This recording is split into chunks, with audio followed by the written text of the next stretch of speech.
네, 이제 이번 주부터 사무엘상 뒷부분을 좀 강의를 할 텐데요. 그동안 혹시 기다리셨습니까?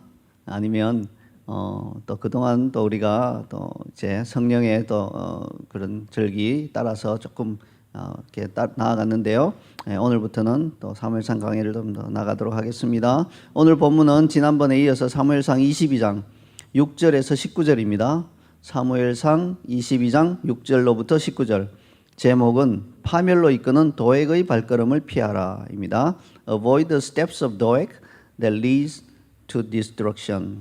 6절로부터 19절까지 우리가 평소에 하듯이 교독하도록 하겠습니다. 제가 6절 읽겠습니다.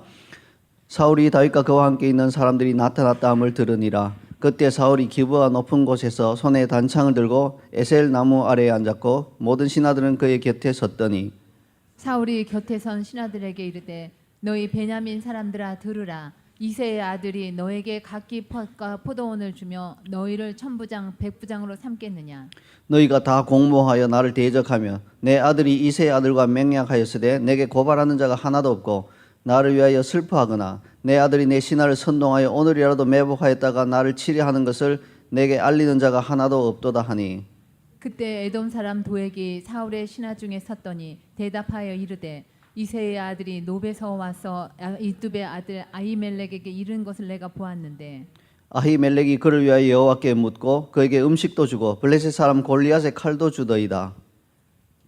왕이 사람을 보내어 아히두베 아들 제사장 아히멜렉과 그의 아버지의 온 집 곧 노베에 있는 제사장들을 부르매 그들이 다 왕께 이른지라.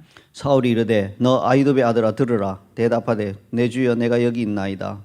사울이 그에게 이르되 내가 어찌하여 이새의 아들과 공모하여 나를 대적하여 그에게 떡과 칼을 주고 그를 위하여 하나님께 물어서 그에게 오늘이라도 매복하였다가 나를 치게 하였. 아히멜렉이 왕에게 대답하여 이르되 왕의 모든 신하 중에 다윗같이 충실한 자가 누구인지요. 그는 왕의 사위도 되고 왕의 호위대장도 되고 왕실에서 존귀한 자가 아니니까.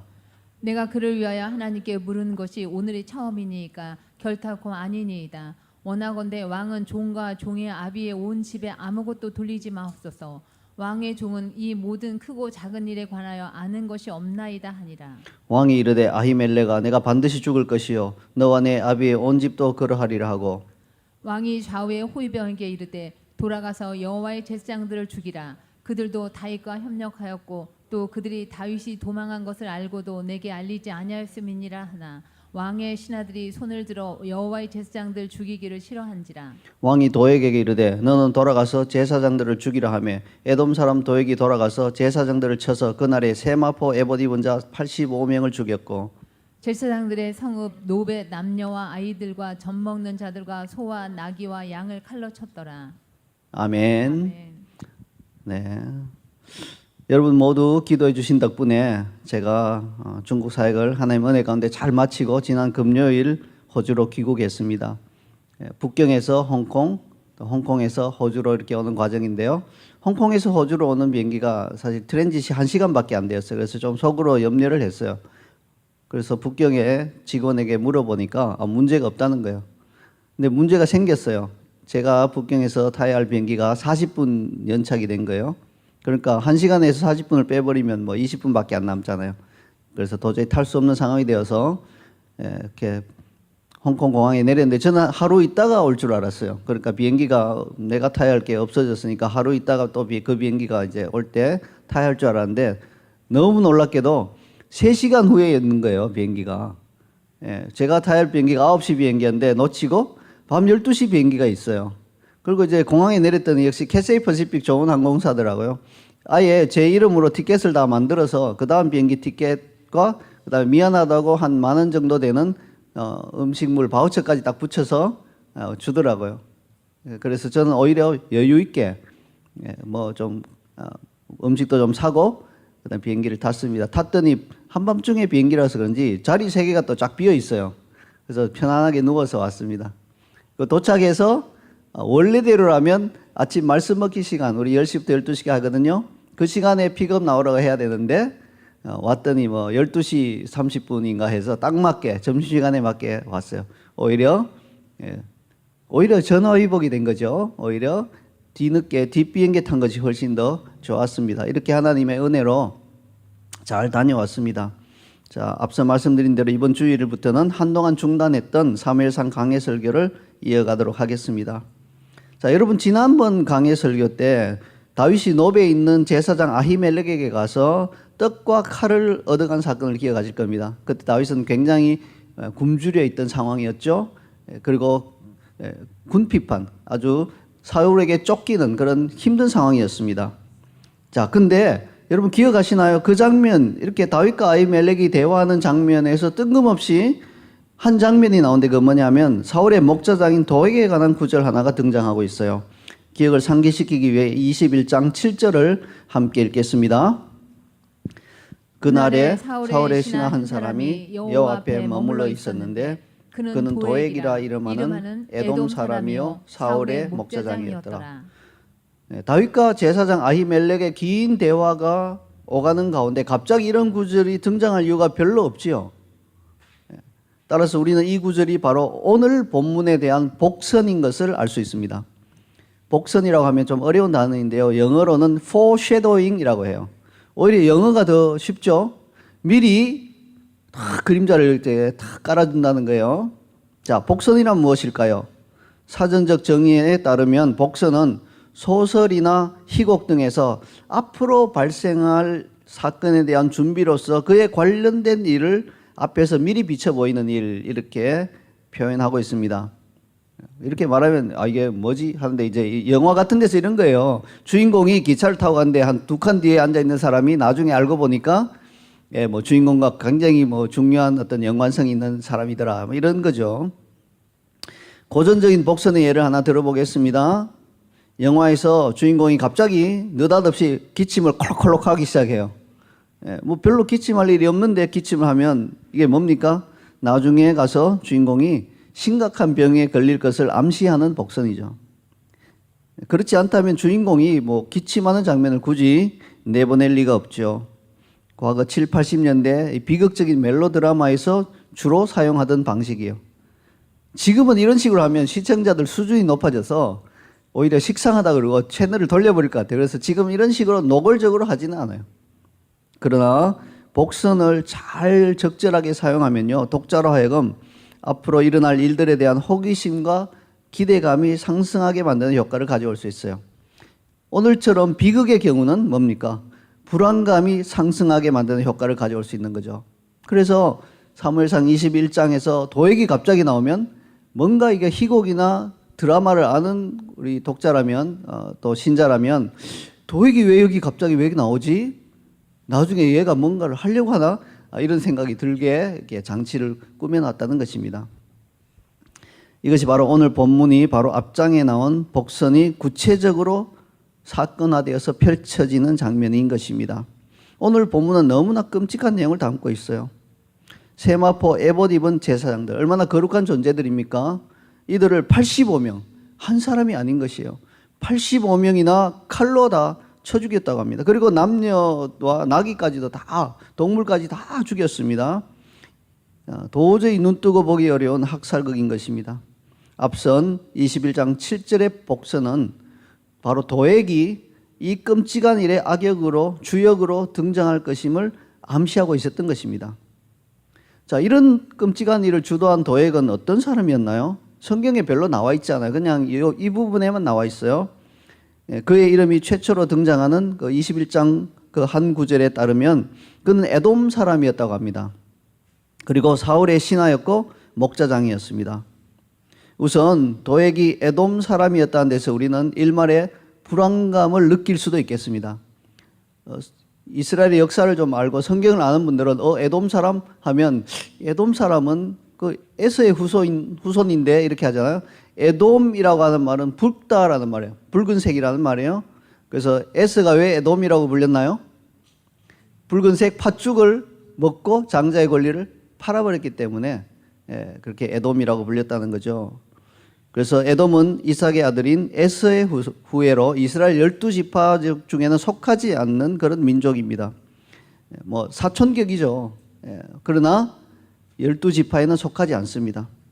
그러므로 도액은 정통 유대인의 혈통이 아닙니다. 그러니까 에돔 사람 불안한데 생각할 수 있어요. 근데 사실은요, 그냥 우리 그런 걱정할 필요가 없어요. 기후예요. 뭐 모든 에돔 사람이 악인은 아니잖아요. 단적인 예가 뭡니까? 여호수아와 함께 가나안 정복의 영웅인 갈렙이 어디 족속인지 아세요? 갈렙은 유다족 족속을 대표해서 나와서 가나안 땅을 정탐했잖아요. 근데 놀랍게 갈렙이요, 그니스 혹은 그나스 족속이라고 소개되어 있는데요. 그나스 족속이 바로 에돔의 후손이에요. 우리가 믿음의 영웅으로 알고 있고 유다 족속을 대표하여 가나안 정탐에 참여했던 갈렙이 사실은 유다 족속이 아니라 바로 에돔의 후손인 것입니다. 그러므로 이스라엘은요, 어떤 혈통보다는 믿음으로 또 여호와에 대한 신앙으로 그렇게 하나로 된 공동체인 것을 알 수 있어요. 자, 그러므로 에돔이라고 해서 너무 걱정할 필요는 없어요. 예. 어떤 한 인종에 대하여서 그 인종 전체를 아주 나쁜 집단으로 보는 것은 뭐 변명할 여지 없이 인종차별인 것이죠. 자, 그렇다면 도액이 사울의 신하로 그의 목자장이었다는 데서 불안감을 느껴야 할까요? 약간은 그럴 수 있죠. 사울 왕 자체가 다윗의 대적이므로 그의 신하 역시 그러하지 않을까 이렇게 생각할 수 있어요. 하지만 이것 역시 쓸데없는 걱정이에요. 사울의 신하라고 해서 다 악인들은 아니죠. 실제로 뭐 어떤 직업군에 있는 사람들을 대하여서 그 직업군 전체를 나쁜 사람으로 보는 것 역시 변명할 여지 없이 또 다른 차별이에요. 그럼 또 이렇게 묻겠죠. 그럼 도둑놈들 다 나쁜 놈들 아니에요? 근데 미안하지만 도둑질은 직업이 아니에요. 그걸 직업이라고 말하면 안 돼요. 직업은 다른 사람들에게 해를 끼치지 않고 정당하게 법적으로 허용되는 일을 통해서 이익을 얻는 것이 직업이지, 도둑질하는 걸 직업이라고 말하면 안 돼요. 그러면 도둑놈들은 다 나쁜 놈들 맞아요. 그러나 정당한 직업을 가진 사람들 어떤 전체를 가리켜서 저 직업 가진 사람들 다 나쁜 사람들이야, 이렇게 말할 수는 없다는 것입니다. 그래서 각 사람은 그 인종이었다든지 혹은 직업이었다든지 하나님 앞에서 믿음의 영웅이 될 수도 있고 제사장들을 학살하는 끔찍한 악인이 될 수도 있습니다. 이 모두가 개인의 선택입니다. 그러므로 여러분, 내가 한국인이라고, 내가 어떤 호주 사람이라고, 내가 어떤 민족에 속해 있다고 내가 잘못된 것은 아니에요. 그 자리에서 내가 어떻게 선택하느냐에 따라서 하나님께서 나를 얼마든지 귀하게 쓰실 수 있는 것입니다. 직업도 역시 마찬가지예요. 내가 이런 직업을 가지고 있다고 내가 하나님을 섬기지 못하고 이런 게 아니에요. 어떤 직업을 가지고 있든, 심지어 세상이 보기에는 굉장히 천한 직업을 가지고 있어도 그 사람이 그 직업과는 상관없이 하나님 앞에서 믿음의 영웅, 기도의 용사가 될 수 있습니다. 얼마든지 될 수 있어요. 그리고 아무리 좋은 직업이 있어도 하나님 앞에서 악인이 될 수도 있다는 것을 기억하시기 바랍니다. 자, 그래서 도액이 에돔 사람이었다는 것과 사울의 신하 목자장이었다는 것은 사실 그 복선과 큰 상관은 없어요. 그것 때문에 에돔이 그런 악한 사람이 된 건 아니에요. 그렇지만 사무엘서의 저자는요, 복선을 통해서 뭔가 끔찍한 일이 기다린다는 듯한 그런 분위기를 전달하고 있죠. 그러면 우리가 한번 생각해 봐야 되겠어요. 아니, 도액은 어쩌다가 이런 악인의 자리까지 가게 됐을까요? 우리가 정확히 알 수는 없어요. 그의 성장 배경도 모르고요. 또 그가 어떤 일들을 겪어왔는지도 전혀 나와 있지 않아요. 하지만 우리가 적어도 알 수 있는 거는요, 오늘 본문을 통해서 그가 마지막 그 파멸의 자리, 제사장들을 학살하는 건요, 하나님을 대적하는 일이고 그건 파멸의 자리인 것이에요. 거기까지 가게 된 과정은 알 수 있어요. 왜 이 지경까지 됐는지는 알 수 있어요. 그래서 그것을 세 단계 발걸음으로 우리가 한번 살펴보겠습니다. 그래서 우리도 이 마지막 단계 발걸음으로 가보면 파멸이에요. 그러니까 거기 가기 전에 두 번째에서, 그리고 가능하다면 첫 번째 발자국을 떼지 않는 것, 그것을 우리가 목표로 이 도액의 삶을 한번 살펴보려고 합니다. 우리 자신을 경계할 수 있도록 말입니다. 왜 그렇습니까? 여러분 안에 도액이 다 들어있어요. 드러나지 않아서 그렇지 이 도액과 같은 그런 악한 본성들이 다 숨어 있는 것이, 그게 어떤 계기가 와서 나도 모르게 한 발짝 나가면 그 다음은 두 발짝 나가게 되고요, 두 발짝 나가게 되면 자기도 모르게 세 발짝까지 나가게 되는 것이요. 도액도 뭐 자기가 그냥 이렇게 이 제사장을 다 칼로 죽일 걸 알고 사울에게 말한 게 아닐 거예요. 하다 보니까 거기까지 가버린 거예요. 우리가 가기 전에 첫 번째 발자국에서 멈출 수 있게 되기를 원합니다. 자, 이제 이 전체적인 상황 이해를 돕기 위해 먼저 배경의 본문이 되는 7절과 8절을 함께 읽겠습니다. 사울이 곁에 선 신하들에게 이르되 너희 베냐민 사람들아 들으라. 이새의 아들이 너희에게 각기 밭과 포도원을 주며 너희를 천부장 백부장을 삼겠느냐. 너희가 다 공모하여 나를 대적하며 내 아들이 이새의 아들과 맹약하였으되 내게 고발하는 자가 하나도 없고 나를 위하여 슬퍼한 자 내 아들이 내 신하를 선동하여 오늘이라도 매복하였다가 나를 치려하는 것을 내게 알리는 자가 하나도 없도다 하니. 자, 지금 이것은 어떤 상황입니까? 한마디로 말하자면 사울이 신하들 앞에서 자신의 신세 한탄을 하고 있는 것이에요. 물론 이 신세 한탄의 내용은 자기가 여호와의 말씀을 순종하지 않아서 여호와께 버림받아 스스로 자초한 거예요. 근데 뭐 이제 어찌 됐건 뭐 그냥 너무나 비참한 신세다 이렇게 생각하고 신하들 앞에 앉혀놓고 막 넋두리를 하는 거예요. 내가 말 지금 이런 상황이야 이렇게 하는 거예요. 내용을 보면요, 뭐 전혀 근거 없어요. 예, 마치 막 일어나고 있는 일처럼 그렇게 말하는데 사실은 전혀 근거가 없는 이야기입니다. 사울이 하는 말은 지금 뭡니까? 자기 아들 요나단이 다윗과 맹약하고, 그렇죠, 다윗과 이렇게 약속한 것은 사실이에요. 그런데 신하들을 선동하여 오늘이라도 매복하였다가 자신을 치려한다 생각하고 있습니다. 그렇지 않잖아요. 요나단은 충성된 아버지의 아들이고, 그리고 장수로서 절대로 아버지 사울에 대하여서 뭐 반기를 들거나 하는 생각은 전혀 없어요. 그냥 다만 다윗을 사랑해서 다윗의 목숨을 아끼려 할 뿐이지, 요나단이 막 신하들 충동해서 우리 숨어 있다가 매복했다가 우리 아버지 사울을 죽여버리자 이렇게 한 적이 없잖아요. 그런 마음을 가지지도 않았습니다. 그리고 또 사울은 뭐라고 말합니까? 그게 사실인데, 사실로 단정하고 있어요. 망상이죠. 이게 사실인데 그 사실을 내게 고해 바치는 신하가 하나도 없다 이렇게 한탄하고 있습니다. 그럼 앞서 말씀드렸지만 이것은 사울의 망상인 것이에요. 요나단에게 그런 반역의 조짐이 전혀 없으니까 당연히 신하들도 고해 바칠 게 없죠. 그러니까 신하들도 그냥 가만히 있는 거예요.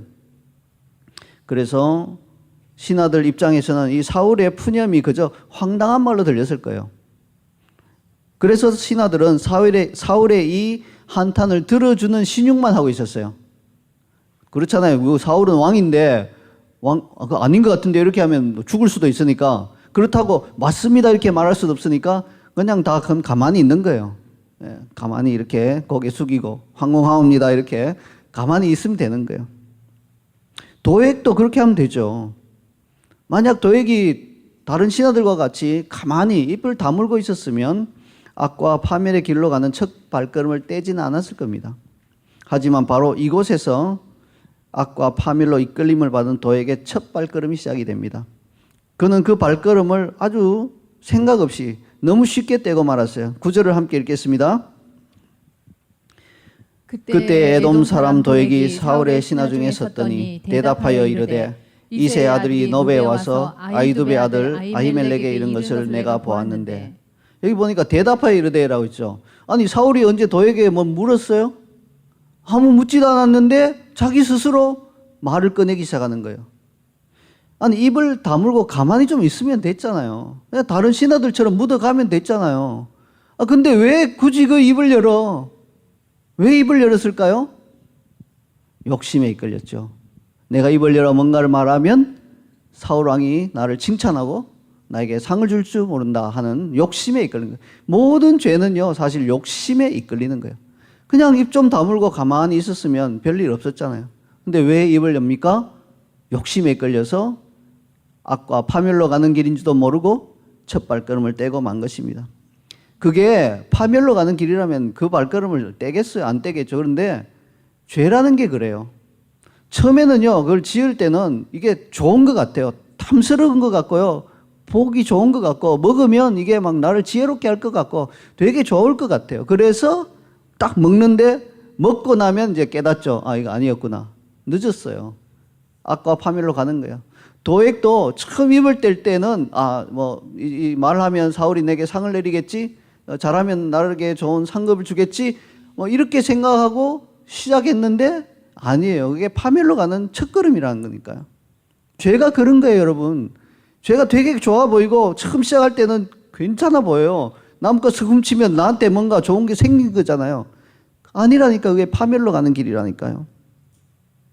사울은 지금 별 의미 없는 그냥 신세 한탄을 하고 있는데 도액을 지명해서 물은 것도 아니잖아요. 너 도액, 너 눈치 보니까 너 뭐 알고 있는 것 같아. 너 빨리 말해봐. 이렇게 한 것도 아니잖아요. 그냥 신하들 다 앞에 앉혀놓고 내 신세가 이래 이러면서 막 그냥 신세 한탄하고 있는데 왜 그랬습니까? 왜 자기가 굳이 입을 열어서 본 것을 사울에게 일러 바치기 시작했을까요? 어떤 압력도 없었는데 왜 그랬을까요? 네, 아까 말씀드린 대로 보상을 받았기 때문에 욕심에 이끌린 것입니다. 도액만 그런가요? 아니에요. 우리 안에도 이런 도액과 같은 타락한 본성이 있어요. 우리는 욕심에 이끌려서 하지 말아야 할 말을 많이 합니다. 그로 인해서 어떤 사람이 큰 피해를 보게 될 줄 알면서도 그렇게 한다는 것이에요. 과거에 아주 오래된 과거에 실제로 있었던 일이라고 합니다. 어떤 은행에 무장 강도가 막 들어와서요. 총으로 위협하면서 직원들에게 돈을 빨리 가방에 담으라고 막 협박하고 있었어요. 근데 은행에는요, 다 비상벨이라는 게 있어요. 그래서 보통 이렇게 책상 밑에 있거든요. 왜 책상 밑에 있어요? 안 보여야 되잖아요. 뭐 책상 위에 두고 비상벨 이렇게 해놨는데 그거 누르고 있으면 강도들이 보고 쏴 죽일 거 아니에요. 그러니까 책상 밑에 몰래 아무도 모르는데 다 붙여놓은 거예요. 그리고 보통 강도들이 엎드려 이렇게 하니까 엎드리면 그거 잘 보이는 거예요. 그래서 보통 책상 밑에 비상벨이 있어요. 그리고 다 있진 않아요. 한두 군데 있겠죠. 그 직원 하나가 비상벨을 마침 자기 눈앞에 있으니까 강도 몰래 누르려고 하고 있는 거예요. 근데요, 평소에 그 직원과 굉장히 사이가 안 좋은 한 직원이 있었어요. 그리고 보니까 그 직원이 비상벨을 누르고 하고 있는 걸 보고는 자기 앞에 총을 겨누고 있는 강도에게 눈짓을 한 거예요. 비상벨 누른다고. 끔찍한 일이죠. 강도가 보니까 누가 비상벨을 누르고 있는 걸 보니까 여러분 비상벨을 누르는 순간 경찰이 출동하니까 누르기 전에 해치워야 된다고 생각하고는 총을 쏴서 그 사람을 죽여버렸습니다. 여러분 이것이 바로 도액의 영입니다. 자신의 타락한 혼이 원하는 거 뭡니까? 저 인간만 좀 직장에서 없어졌으면 좋겠다. 그런 악한 생각 때문에 그거 없앨 수 있는 좋은 기회가 생겨버린 거잖아요. 생각하지도 않는데 좋은 기회가 생긴 거예요. 나는 그 평소에 그걸 생각하고 있진, 물론 이 사람이 좀 없어졌으면 좋겠다는 생각은 가지고 있지만 저 사람이 총 맞아 죽었으면 좋겠다는 생각까지는 안 했겠죠. 근데 기회가 생기니까 자기도 모르게 눈짓을 해버린 거예요. 도액도 마찬가지죠. 내가 좀 보상을 받고 뭐 좀 높은 자리에 올라가고 사울의 인정을 받고 좀 그랬으면 좋겠다 이런 생각을 가지고 있었는데 마침 기회가 와버린 거예요. 너 아는 사람 없어? 이거 왜 고해바치지 않아 할 때 내가 받지. 내가 말하면 칭찬받을 거야. 상급 받을 거야. 그 생각으로 그 악한 길로 들어서 버리고 말한 것입니다. 우리에게 있는 도액의 영이 이런 것이에요. 다른 사람이 죽거나 다치는 것을 상관하지 않고 내가 원하는 것을 잡으려고 악과 파멸의 길을 향해서 첫 발걸음을 옮겨 놓는 것입니다. 그저 가만히 있으면 되잖아요. 그냥 강도 앞에서 그냥 떨고 있으면 되잖아요. 예? 그 왜 눈짓을 해? 사울 앞에서 그냥 입 다물고 있으면 되잖아요. 왜 그걸 말하느냐는 것입니다. 근데 아주 간단한 것, 그냥 한마디 한 말, 한마디 한 번 눈짓한 것 때문에 비극이 일어나는 것입니다. 우리 자이언 커뮤니티 처치의 지체들 중에는요, 제발 굳이 나서지 않아도 될 일에는 혼의 욕심을 따라 나서지 좀 마세요. 그냥 가만히 있으세요. 가만히 있으면 하나님이 칭찬하실 거예요. 그걸 못 가만히 있고 내가 나서서 말하고 뭔가를 해서 욕심을 따라 움직여가면 그게 바로 파멸로 가는 첫 발걸음을 뗀 것이라는 것을 꼭 기억하시기 바랍니다. 그런 분이 한 분도 없기를 기원합니다.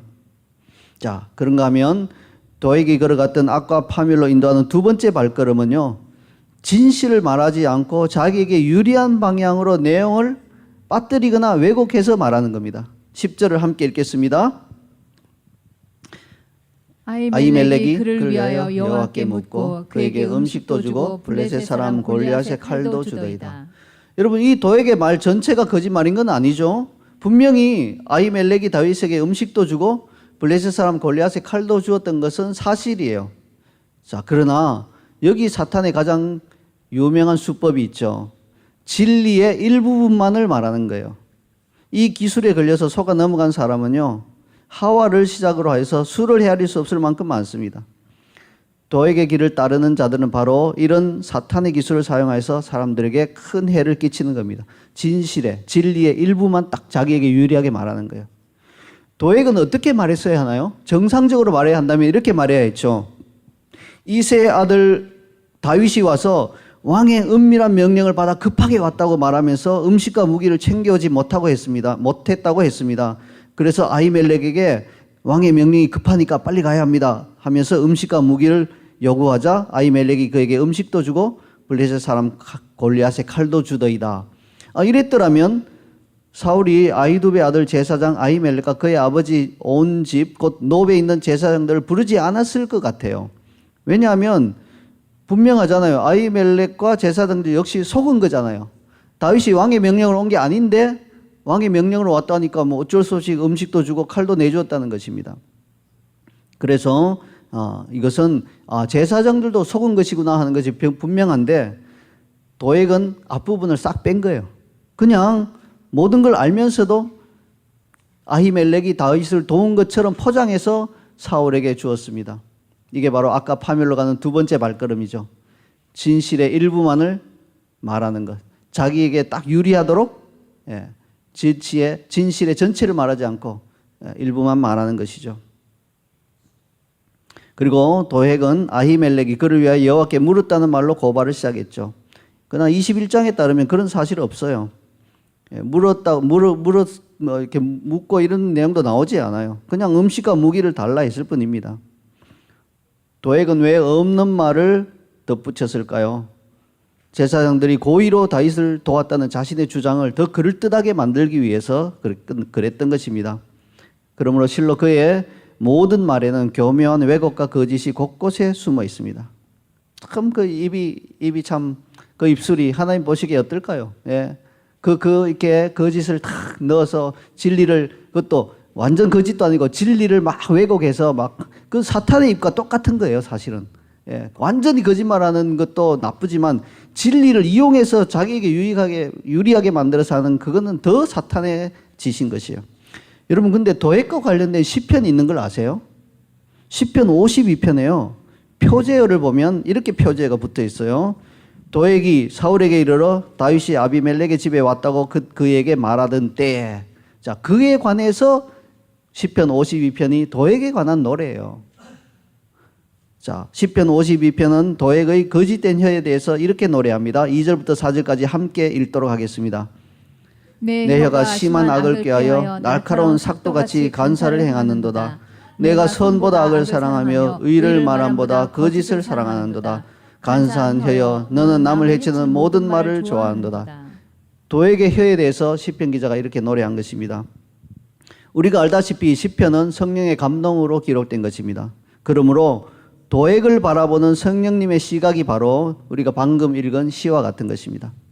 우리가 만약 도액처럼 진실을 온전히 말하지 않고 진실의 일부만을 말하거나 없는 사실을 덧붙여서 말하여서 남을 해치는 모든 말을 좋아한다면 우리를 보시고 평가하시는 성령님의 시선이 바로 이 시편의 내용과 같을 것임을 아셔야 합니다. 그렇다면 실로 두려운 일이 아닐 수 없죠. 여러분 그런 일들은요 자기도 모르게 자주 일어나요. 우리는 참 자주 도액처럼 자기에게 유리한 입장에 서도록 진실의 일부만을 말하는 그런 유혹을 받고 넘어가고 있어요. 이 꽃병 누가 깼어? 엄마가 막 화가 나서 막 그랬어요. 엄마가 제 아끼는 꽃병이 떨어져서 지금 깨져 있어요. 형이 대답하죠. 동생이 깨뜨렸어요. 동생이 꽃병을 깨뜨린 건 맞아요. 근데 형인 자기가 동생과 심한 장난을 치다가 동생을 밀었더니 동생이 꽃병에 부딪혀서 깨졌다는 말은 안 하는 거예요. 그냥 동생이 깼어요. 이렇게 하고 그냥 딱 동생이 깼어요. 이렇게. 동생이 다 야단 맞고 다 덮어 쓰도록. 이게 바로 도액의 영인 것입니다. 동생이 엄마에게 야단을 맞든 말든 자신은 어떻게든 공경을 모면하려고 그렇게 하는 것이죠. 이게 그냥 아이들의 이야기인가요? 아니에요. 어릴 때 이렇게 반쪽짜리 진실을 말하는 버릇을 고치지 않으면 어른이 되면요 어떻게 됩니까? 더 능숙하고 더 교묘하게 반쪽짜리 진실을 말해서 죄를 짓는 그 자리로 가는 것입니다. 거기다가 우리는요 얼마나 자주 도액처럼 또 없는 말까지 막 갖다 덧붙여서 말하고자 하는 유혹을 받습니까? 조금만 부풀려서 이렇게 말하면 내가 원하는 걸 쉽게 얻을 수 있죠. 그렇게 생각하는 거예요. 우리 중에 누가 이런 거짓된 말들로부터 자유할 수 있다고 말할 수 있겠습니까? 우리 모두 정도의 차이는 있지만 도액과 같이 거짓된 혀를 가진 자인 것을 시인합니다. 오늘 우리는 이런 우리의 혀가 진실만을 말하는 거룩한 혀로 바뀌게 해달라고 성령님께 간구해야 할 것입니다. 자, 이렇게 악과 파멸의 길로 인도하는 두 걸음을 옮긴 도액은 마침내 완전한 멸망으로 가는 세 번째 발걸음을 내딛고야 말았습니다. 18절과 19절을 함께 읽겠습니다. 왕이 도액에게 이르되 너는 돌아가서 제사장들을 죽이라 하매 에돔 사람 도액이 돌아가서 제사장들을 쳐서 그날에 세마포 에봇 입은 자 85명을 죽였고 제사장들의 성읍 노베 남녀와 아이들과 젖 먹는 자들과 소와 나귀와 양을 칼로 쳤더라. 자, 앞서 이제 거짓이 섞인 도액의 보고를 들은 사울 왕은 막 아비멜렉 당장 아히멜렉 불러와 해서 추궁했고 결국은 너 죽어야 되겠구나 이런 결론을 내리고 좌우의 호위병들에게 돌아가서 아히멜렉을 포함한 여호와의 모든 제사장들을 죽이라는 명령을 내려버렸습니다. 근데 왕의 신하들은 알고 있죠.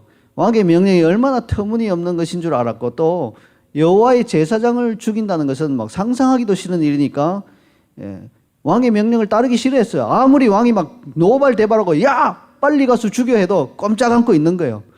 차라리 왕의 손에 죽는 게 낫겠다 이런 생각을 가진 거예요. 그러니까 사울은요 도액을 딱 보면서 야 네가 가서 처리해 그렇게 지시했습니다. 이때가 도액이 돌이킬 수 있는 마지막 기회였을 거예요. 그거는 못하겠는데요. 이제 이렇게 하면 그나마 파멸로 가는 세 번째 길은 막을 수 있죠. 그가 그렇게 말했다면 얼마나 좋았을까요? 그러나 오늘 본문에 있듯이 에돔 사람 도액이 돌아가서 제사장들을 쳐서 그날에 세마포 에봇 입은 자 85명을 죽여버렸습니다. 심지어 제사장들의 성읍 노베 남녀 아이들과 젖 먹는 자들과 소와 나귀와 양을 칼로 다 쳐서 죽였습니다. 한마디로 노비라고 하는 성읍 자체를 다 파멸시켜버리는 그런 짓을 한 것이죠. 이 일로 도액은 정말 죄악과 파멸의 마지막 발걸음을 내딛고야 말았습니다. 우리는요 우리 자신이 이런 끔찍한 일은 절대로 하지 않을 거라고 장담하고 있죠. 그러나 만약 우리가요 파멸로 이끄는 도액의 발걸음을 한 걸음 뗀 다음에 또 있다가 두 걸음 뗀다면요 세 번째 걸음을 떼지 않는다는 보장이 없어요. 자기도 모르게 두 걸음을 갔다면 이제 세 번째 걸음은 아주 쉽게 갈 수 있는 것입니다. 도액의 입장에서도요 도액이 그냥 사울의 목자장이고 신하일 때 너 제사장들 85명 가서 죽여 하면 상상을 못했을 거예요. 그러나 그 파멸의 길로 한 걸음 두 걸음 가고 나니까 마지막 세 걸음은요 그냥 가게 되는 거예요. 자기도 모르게 떠밀려서 가게 되는 것입니다. 그러므로 우리 역시 이 지경이 오기 전에 파멸로 이끄는 첫 걸음과 둘째 걸음을 떼지 않아야 합니다. 제사장들을 죽이고 아이들까지 다 죽여버린 도액의 이런 극악무도한 행위 정말 그렇잖아요. 언제 사울이 아이들까지 다 죽이라고 했나요? 제사장들 죽이라고 했잖아요. 근데 막 애들까지 다 죽여버렸어요. 짐승까지 죽여버렸습니다. 이런 극악무도한 행위에 대하여 시편 52편 도액에 관해 노래한 시편 52편 5절은 하나님께서 그에게 이렇게 심판하실 것이라고 경고하고 있습니다. 함께 읽도록 하겠습니다. 그런즉 하나님이 영원히 너를 멸하시며 너를 붙잡아 내 장막에서 뽑아내며 살아있는 땅에서 내 뿌리를 빼시리로다. 각 사람이 행한 대로 갚아주시는 하나님은 도액이 행한 대로 도액에게 갚아주십니다. 비록 성경에는 기록되어 있지 않지만 도액은 하나님의 말씀 그대로 영원한 멸망의 형벌을 받아 살아있는 땅에서 뿌리채 뽑혀 나갔을 것입니다. 이것이 바로 악인들이 받는 보응입니다. 이제 말씀의 결론을 맺겠습니다. 우리 안에 있는 죄의 본성은요 우리를 도액에 갔던 악과 파멸의 길로 이끌어 가려고 해요. 여러분 잘 살펴야 됩니다. 아주 간단한 거짓말 그냥 가만히 있어도 되는데 그냥 나의 유익을 위해서 입을 열 때 그리고 거기에 좀 진실을 다 말하지 않고 나에게 유리하도록 이렇게 바꿔서 말할 때 이게 바로 도액의 길을 이미 가고 있는 것입니다. 도액의 영이 역사하고 있는 것이 우리 안에 거기서 멈춰야 합니다. 그거 멈추지 않으면 더 심각한 일, 더 파멸의 길로 우리가 나아갈 수 있다는 것을 꼭 기억하시기 바랍니다. 도액처럼 자신의 욕심에 이끌려 진리를 거스러 말하고 행동할 때 그 끝은 무서운 심판만이 기다리고 있다는 것을 아셔야 합니다. 우리 자이언 CC의 모든 지체들은 결단코 도액이 같은 악과 파멸의 길을 걷지 말고 주님이 가셨던 사랑과 공의의 곧은 길을 걷게 되기를 주 예수님의 이름으로 기원합니다. 아멘. 이 시간 우리 결단의 기도를 한번 올려드리겠습니다. 먼저 말씀을 보시면서 한번 눈으로 읽으신 다음에 하나님, 내 안에 있는 도액의 영을 주님 없애주시옵소서. 하나님, 내가 그 도액에 같은 파멸의 발걸음, 첫 번째, 두 번째, 세 번째 발걸음 가지 않게 하시되 특별히 첫 번째부터 내가 경계하여서 첫 발걸음을 떼지 않는 지혜를 달라고, 그렇게 우리 한번 기도하며 나가도록 하겠습니다.